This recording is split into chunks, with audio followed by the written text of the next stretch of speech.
যুদ্ধের জন্য প্রস্তুত ইরান। ট্রাম্পের হুঁশিয়ারির জেরে পাল্টা জবাবে সতর্কবার্তা দিয়েছে ইরানের পররাষ্ট্রমন্ত্রী আব্বাস। ইরানের পররাষ্ট্রমন্ত্রী বলেন, যুক্তরাষ্ট্র যদি ইরানের পরীক্ষা নিতে চায় তবে তেহরান এর জন্য প্রস্তুত। এদিকে হোয়াইট হাউস জানিয়েছে, ইরানের সামরিক শক্তি ব্যবহারে ভীত নন ট্রাম্প।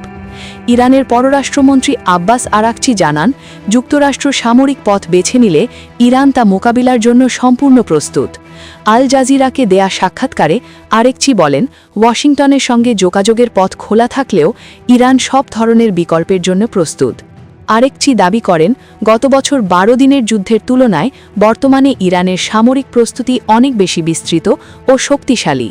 তবে তিনি আশা প্রকাশ করেন, যুক্তরাষ্ট্র সংঘাতের বদলে সংলাপের বুদ্ধিমান পথ বেছে নেবে। ওয়াশিংটন যদি সামরিক বিকল্প পরীক্ষা করতে চায়, আমরা এর জন্য প্রস্তুত, তবে আমরা চাই তারা সংলাপের পথ বেছে নিক। পারমাণবিক আলোচনা প্রসঙ্গে আরেকচি জানান, হুমকি বা চাপ ছাড়া আলোচনায় বসতে প্রস্তুত ইরান। তবে একই সঙ্গে যুক্তরাষ্ট্রের প্রস্তাব ও হুমকি পরস্পর সাংঘর্ষিক বলেও মন্তব্য করেন তিনি।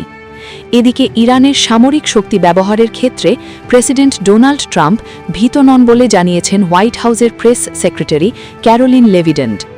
ইরানে টানা তৃতীয় সপ্তাহ ধরে চলা বিক্ষোভে নিরাপত্তা বাহিনী ও বিক্ষোভকারীদের মধ্যে সংঘর্ষে বহু হতাহতের খবর পাওয়া গেছে। দেশটির রাষ্ট্রীয় গণমাধ্যম জানায়, নিহতদের মধ্যে শতাধিক নিরাপত্তা সদস্য রয়েছেন। বিরোধীদের দাবি, নিহতদের সংখ্যা আরও অনেক বেশি, তবে তা স্বাধীনভাবে যাচাই করা সম্ভব হয়নি।